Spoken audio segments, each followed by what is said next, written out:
जय श्री कृष्णा दोस्तों। ओम नमः शिवाय। हमारे चैनल में आपका स्वागत है। दोस्तों, भगवान शिव काल से परे हैं। वे आदि हैं, अनंत हैं। वे महाकाल हैं। जिन लोगों को अकाल मृत्यु का भय रहता है उनको महाकालेश्वर ज्योतिर्लिंग के दर्शन जरूर करने चाहिए। महाकाल की कृपा से अकाल मृत्यु भी टल जाती है। जिस पर महाकाल की कृपा हो उसका काल भी कुछ नहीं बिगाड़ सकता। आज हम महाकालेश्वर ज्योतिर्लिंग की कथा का श्रवण करेंगे, जिससे हमारे पाप संताप दुख सारे मिट जाएंगे। आकाशे तारकम लिंगम पाताले हाटकेश्वरम भूलोके च महाकालो लिंगत्रय नमोस्तुते। इसका तात्पर्य यह है कि आकाश में तारक लिंग, पाताल में हाटकेश्वर लिंग तथा पृथ्वी पर महाकालेश्वर ही मान्य शिवलिंग हैं।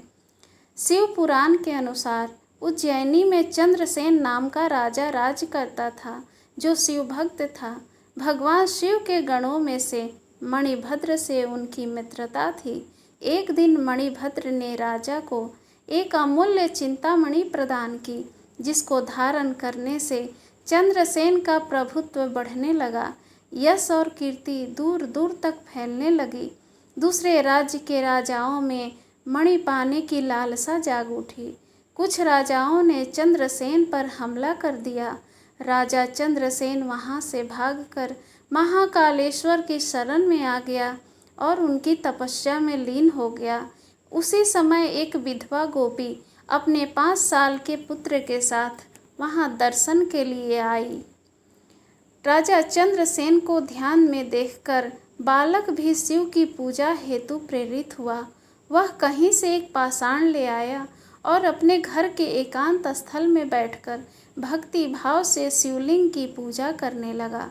कुछ देर पश्चात उसकी माता ने भोजन के लिए उसे बुलाया, किंतु वह नहीं आया। फिर बुलाया, वह फिर भी नहीं आया। माता स्वयं बुलाने आई तो उसने देखा बालक ध्यानमग्न बैठा है और उसकी आवाज़ नहीं सुन रहा है। तब क्रोध में माता ने उस बालक को पीटना शुरू कर दिया और समस्त पूजन सामग्री उठाकर फेंक दी। ध्यान से मुक्त होकर बालक चेतना में आया तो उसने अपनी पूजा को नष्ट देखकर बहुत दुख पाया और रोने लगा। रोते रोते वह बेहोश हो गया। अचानक उसकी व्यथा की गहराई से चमत्कार हुआ। भगवान शिव की कृपा से वहाँ एक सुंदर मंदिर निर्मित हो गया।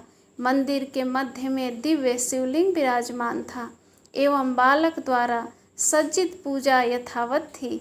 उसकी माता की क्रोध भंग हुई तो वह भी आश्चर्यचकित हो गई।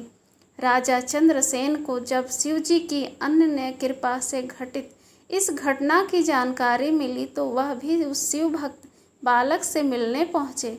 अन्य राजा जो मणि हेतु युद्ध पर उतारू थे वे भी पहुँचे। सभी ने राजा चंद्रसेन से अपने अपराध की क्षमा मांगी और सब मिलकर भगवान महाकाल का पूजन अर्चन करने लगे। तभी वहाँ राम भक्त श्री हनुमान जी अवतरित हुए और उन्होंने गोप बालक को गोद में बैठाकर सभी राजाओं और उपस्थित जन समुदाय को संबोधित किया और कहा, यह शिव का परम श्रेष्ठ भक्त समस्त गोप जनों की कीर्ति बढ़ाने वाला है। इस लोक में यह अखिल अनंत सुखों को प्राप्त करेगा। वह मृत्युपरांत मोक्ष को प्राप्त होगा। इसी के वंश का 8वां कहा जाता है। भगवान महाकाल तब से ही उज्जैनी में स्वयं विराजमान है। हमारे प्राचीन ग्रंथों में महाकाल की असीम महिमा का वर्णन किया गया है। हर हर महादेव। दोस्तों, वीडियो के अंत तक बने रहने के लिए धन्यवाद। कमेंट में ओम नमः शिवाय ज़रूर लिखिएगा। अगर आपने मेरे चैनल को सब्सक्राइब नहीं किया है तो प्लीज़ इसे सब्सक्राइब कीजिए। लाइक और शेयर ज़रूर करें।